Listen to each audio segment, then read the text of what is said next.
Hey guys, welcome to my YouTube channel Alok Gupta classes.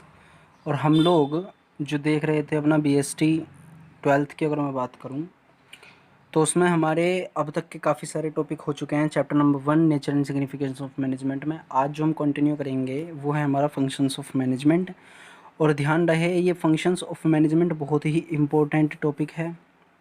और अभी तो छोटा छोटा सा लिटिल लिटिल पार्ट बड़ा आया हुआ है इसका, लेकिन एक एक वर्ड पे ना पूरा का पूरा एक चैप्टर है आगे चल के, तो ये आपको समझना पड़ेगा। बहुत आसान सा टॉपिक है आज का, एक ही लेक्चर में फिनिश हो जाएगा विद केस स्टडी। ठीक है ना, इसकी केस स्टडी आ रही है तो हम वो भी पढ़ेंगे। ठीक है, चलिए स्टार्ट करते हैं।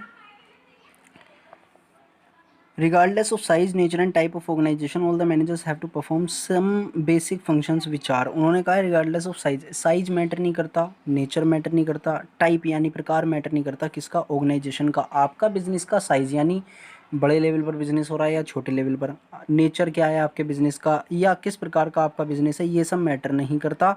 All the managers have to perform, सभी मैनेजर्स को ये परफॉर्म करने पड़ते हैं कुछ बेसिक फंक्शन से, जो कि कौन कौन से हैं। पहला है प्लानिंग, दूसरा है ऑर्गेनाइजिंग, तीसरा है हमारे पास स्टाफिंग, और चौथा डायरेक्टिंग, और पांचवा एंड लास्ट जो है कंट्रोलिंग। ठीक है, ये 5 हमें फंक्शन पढ़ने हैं जो कि हर एक मैनेजर को, all the managers have to perform some basic functions. कौन कौन से? पहला प्लानिंग की बात करते हैं। प्लानिंग आपको पता ही है बेसिकली, अगर आप भी अगर फ्यूचर में 12th बोर्ड एग्ज़ाम देने वाले हैं, ठीक है ना, तो उसके लिए प्लानिंग आपको आज से ही करनी पड़ेगी कि हमें क्या स्ट्रेटेजी लेकर चलना है, किस बुक से हम पढ़ने वाले हैं, किस टीचर से हम पढ़ने वाले हैं, कितना घंटा हमें किस सब्जेक्ट को हमें देने हैं, कितना टाइम। ठीक है ना, उसके अकॉर्डिंग सब कुछ, उसे हम प्लानिंग बोलते हैं।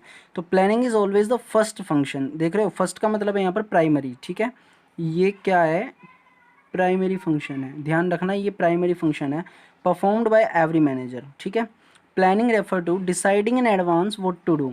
हम ये एडवांस में पहले से डिसाइड कर कर चलते हैं कि व्हाट टू डू क्या करना है, हाउ टू डू कैसे करना है, व्हेन टू डू कब करना है, and who is going to do it, और कौन इस कार्य के लिए करने के लिए जा रहा है, यानी कौन इस कार्य को करेगा। Planning bridge the gap between where we stand today and where we want to reach. वो कह रहे हैं ब्रिजेस का मतलब है यहाँ पर पुल बनाना। प्लानिंग क्या करता है, पुल बनाता है। मतलब सर कैसे वाले पुल कह रहे हो, अभी समझो बात को।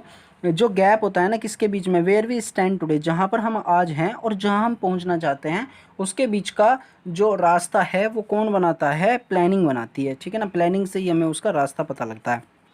आगे बता रहे हैं ये ऑर्गेनाइजिंग में, नहीं सॉरी ऊपर आ जाओ। अभी every manager start with deciding in advance the objective of an enterprise. वो कह रहे हैं एवरी मैनेजर, हर एक बंदे को स्टार्ट करना पड़ता है, वो डिसाइड करता है with the decision in advance the objective of an enterprise. Enterprise का ऑब्जेक्टिव क्या है उसको देखते हुए वो डिसाइड करता है चीज़ों को, and how to accomplish these objective.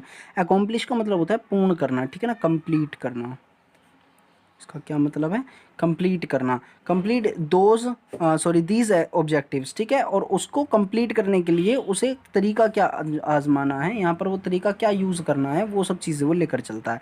Planning is the base of all other function of management. ध्यान रखना, प्लानिंग क्या है, बेस है किसका, of all other functions of management. Management के अदर जितने भी फंक्शंस हैं उनका सबका क्या है, प्लानिंग बेस है। इसीलिए मैंने उसे यहाँ पर कहा भी था कि planning is the primary function of management. ठीक है, सेकंड पे आते हैं ऑर्गेनाइजिंग पे। ऑर्गेनाइजिंग का मतलब आपको पता ही है, चीज़ों को ऑर्गेनाइज करना। ठीक है, उन्हें एक राइट पर्सन के हाथ में एक राइट वर्क देना होता है ऑर्गेनाइजिंग। यानी after setting up of plans, plan को सेटअप करने के बाद में next function of every manager is to organise the activities and establishing and organisation structure to execute the plan. वो कह रहे हैं प्लान को एग्जीक्यूट करने के लिए ना हमें एक ऑर्गेनाइजेशन स्ट्रक्चर खड़ा करना पड़ेगा, एक्टिविटीज़ का इस्टेब्लिशिंग करना पड़ेगा। ठीक है ना, टू ऑर्गेनाइज का मतलब है ऑर्गेनाइज करने के लिए किसको करना पड़ता है ये काम, हर एक उस बंदे को जो कि क्या है, मैनेजर है अपनी कंपनी में। ठीक है, setting up organisational structure means, क्या मतलब है सेटिंग अप करने का, यानी ऑर्गेनाइजेशनल स्ट्रक्चर का मतलब क्या है वो यहाँ पर बता रहे हैं। Means deciding the framework of working, how many units and sub units of departments are needed. वो कह रहे हैं कितने डिपार्टमेंट, कितनी यूनिट्स, कितने सब यूनिट की आपको ज़रूरत पड़ने वाली है। ठीक है ना, फ्रेमवर्क में, किसके, वर्किंग के में।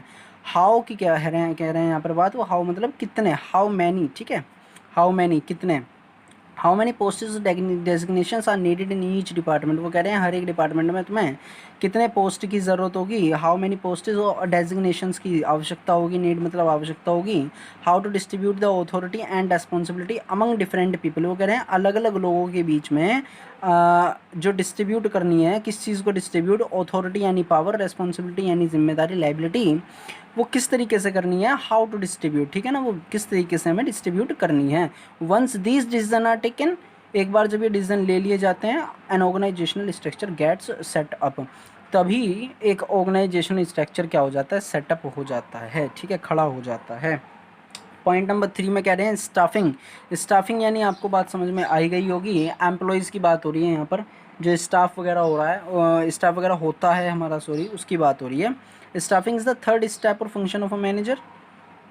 It refer to recruiting, selecting, appointing the employees, assigning them duties, maintaining cordial relations and taking care of grievance of the employees। का मतलब ये किसको रेफ़र करता है, रिक्वायरमेंट को रेफ़र करता है कि रिक्वायरमेंट है या नहीं है, सिलेक्टिंग के प्रोसेस को करता है, अपॉइंटिंग द एम्प्लॉयज़ को अपॉइंट करते हैं हम लोग तो उसको भी रेफ़र करता है ये, असाइनिंग दैम ड्यूटीज़, उनकी ड्यूटी क्या है, एक राइट पर्सन के हाथ में एक राइट वर्क जाना चाहिए, ये उनको हम असाइन करते हैं उनकी ड्यूटीज़, और मेंटेन करते हैं cordial relations and taking care of grievance of employees. Grievance का मतलब है यहाँ पर शिकायत से, जो भी एम्प्लॉयज़ की शिकायत होती हैं उनको भी हम देख करके चलते हैं। It also include training and development of the employees, ठीक है ना, ये क्या लेकर के चलता है, इसमें इंक्लूड क्या होता है, ट्रेनिंग और डेवलपिंग किसकी, एम्प्लॉयज़ की, ठीक है ना।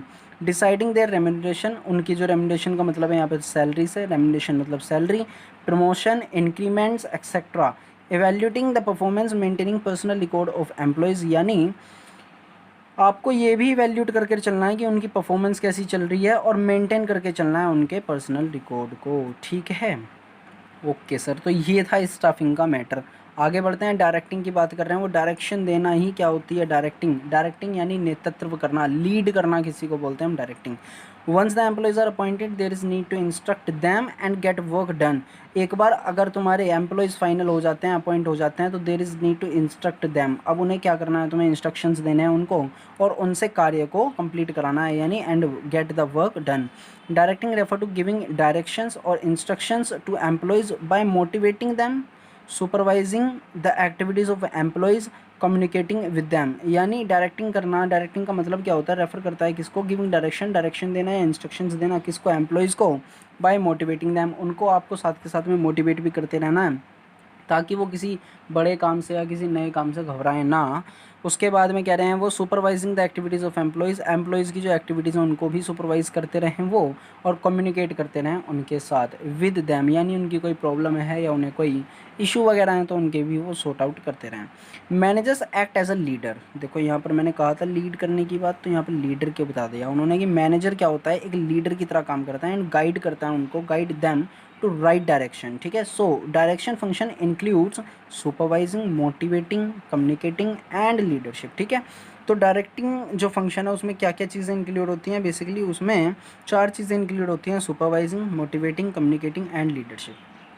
नेक्स्ट एंड लास्ट पॉइंट जो है इसका, जो लास्ट फंक्शन है हमारा मैनेजमेंट का, वो है हमारा कंट्रोलिंग। सब कुछ करने के बाद हमें कंट्रोल करना भी आना चाहिए, अगर हमें कंट्रोल करना नहीं आता चीज़ों को या बंदों को जो भी हमारी ऑपरेशन लेवल पर काम कर रहे हैं, तो सारा मैटर फिर बिगड़ जाएगा, ध्यान रखना। मीन्स कंट्रोलिंग भी बहुत ज़रूरी है। तो कंट्रोलिंग का मतलब this is the last function of manager. In this function managers try to match the actual performance with the planned performance. वो कह रहे हैं इन दिस फंक्शन, इस फंक्शन में मैनेजर जो है ना कोशिश करता है मैच करने की एक्चुअल परफॉर्मेंस को विद द प्लान्ड परफॉर्मेंस, की जैसा हमने सोचा था वैसा ही सब कुछ चल रहा है या उसमें से कुछ अलग चल रहा है। And they if there is no match between both, अगर दोनों अलग अलग हैं, यानी जो हमने सोचा था, जो हमने प्लान करा था वैसा नहीं चल रहा है, उससे कुछ अलग चल रहा है, तो देर इज़ नो मैच, वो होता है both, then managers try to find out the reasons of deviations and suggest corrective measure to come on the path of plan. यानी अगर सब कुछ वैसा नहीं चल रहा जैसे हमने प्लान करा था तो आपको क्या करना पड़ेगा, फिर मैनेजर कोशिश करता है ट्राइंग टू फाइंड आउट, पता लगाने की कोशिश करता है कि रीज़न क्या है जो ये डेविएशंस हो रहे हैं, और सजेस्ट करता है करेक्टिव मेजर्स, यानी मापदंड। मेजर्स का मतलब मापदंड से मतलब है कि क्या तौर तरीके अब हमें अपने यहाँ पर चेंज करने चाहिए, बदलने चाहिए या यूज़ करने चाहिए कि जो हम प्लानिंग वाले पाथ पर वापस लौट सकें, to come on the path of planning.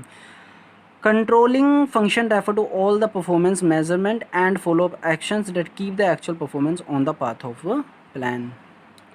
Controlling जो फंक्शन है वो रेफ़र करता है उन सभी परफॉर्मेंस मेजरमेंट करता हुआ चलता है and follow up actions that keep the actual performance on the path of plan, यानी जो हमने प्लानिंग करी हुई है उसी के पाथ पर हम रहें, उसी के रास्ते पर हम रहें, उन चीज़ों को वो फॉलो अप करके चलता है, उन्हें सबको बांध कर चलता है, जिसे हम क्या कहते हैं, कंट्रोलिंग। ठीक है, अब कीवर्ड्स आ रहे हैं थोड़े से, तो उन्हें देख लेना आप पॉज करके वीडियो को।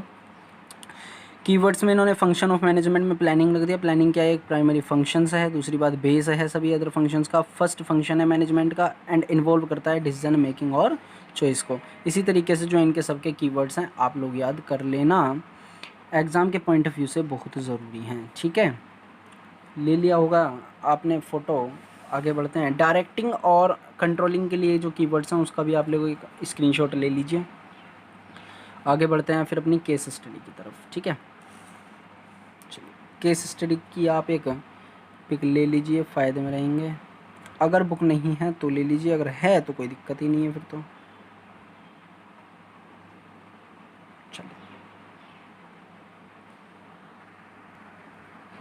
चलो भाई केस स्टडी की तरफ चलते हैं। The marketing manager of Alpha Limited fix the target for all the sales executive and gave them all the possible authority to achieve it. वो कह रहे हैं मार्केटिंग मैनेजर हैं कोई अल्फा लिमिटेड के, उन्होंने टारगेट फिक्स कर दिया सभी सेल्स एग्जीक्यूटिव बंदों के लिए, और उनको क्या कर दिया, जो पॉसिबल अथॉरिटी थी उन्होंने उनको अचीव करा दी है। ठीक है, तो यहाँ पर वो देखा जाए तो बेसिकली क्या कर रहे हैं, ऑर्गेनाइजिंग वाला काम कर रहे हैं। खैर वो आगे मैटर है, वो बाद में बताऊंगा, आगे बढ़ो। They were asked to submit to him their performance report at the end of the month. उन सभी से कहा गया था कि आप महीने के अंत में यानी at the end of the month आप रिपोर्ट अपनी सबमिट करेंगे अपनी परफॉर्मेंस की। ठीक है ना, to him their performance report at the end of the month. All of them did the same, सभी ने क्या करा, सेम करा, मतलब एक जैसा ही करा। On the receipt of the report the expected and actual result of sales executive were compared. अच्छा, उन्होंने क्या करा, मार्केटिंग मैनेजर ने जितने भी सेल्स एग्जीक्यूटिव थे उनके जो रिजल्ट थे, एक्चुअल रिजल्ट्स उनके कंपेयर करें हैं। अब यहाँ पर वो कंपैरिजन कर रहे हैं, तो ये वाला पॉइंट किस फंक्शन में था वो भी आपको ध्यान रखना है। On the basis of future course of action was decided, future का कोर्स हमें एक्शन डिसाइड करना था, तो उनके बेसिस पर उन्होंने क्या करा, उसे कंपेयर करके चले। The sales executive also wrote in the report the expectations of the customer from the company. वो सेल्स एग्जीक्यूटिव्स ने क्या करा, रिपोर्ट में भी लिख दिया इस बात को कि जो भी उनकी कस्टमर्स की कंपनी से क्या थी, एक्सपेक्टेशंस थी यानी उम्मीद थी, वो भी सब उन्होंने लिखा सेल्स के एग्जीक्यूटिव्स ने। और the majority of them had written that they wanted the company to cooperate in the construction of dharamshala going on in the city. कोई शहर में जो भी कोई धर्मशाला बन रही थी, धर्मशाला का कंस्ट्रक्शन चल रहा था, तो उसमें कंपनी को कोऑपरेट करना चाहिए। उन्होंने ये लिखा था, किसकी मेजॉरिटी में है ये, मेजॉरिटी ऑफ दैम, उन सभी की मेजॉरिटी इस बात पर थी, यानी कि उन सभी की वोटिंग उसके हक में थी। किसके हक में, कंपनी सपोर्ट करे, कोऑपरेट करे कंस्ट्रक्शन में, किसके, धर्मशाला का जो कंस्ट्रक्शन चल रहा था, कहाँ पर, शहर में। गोइंग ऑन का मतलब है कोई काम जारी होना। The marketing manager placed this demand before the board of directors. अच्छा, मार्केटिंग मैनेजर ने क्या करा, इस वाली डिमांड को ना किसके सामने रख दिया, before the board of directors, board of director के सामने प्लेस कर दिया इस डिमांड को। And this was happily accepted, और अच्छी बात, खुशी की बात यह है कि उन्होंने प्रसन्नतापूर्वक इस डिमांड को मान भी लिया, एक्सेप्ट भी कर लिया। तो इस पूरे पैराग्राफ में आपको क्या समझ में आया वो अभी आगे बात करेंगे, आपसे पूछेंगे। Identify the functions of management, functions of management highlighted in the above para by quoting relevant lines. वो ये कह रहे हैं कि लाइन को कोट करते हुए चलो और ये बता दो कौन सी लाइन में कौन सा फंक्शन फॉलो हो रहा है।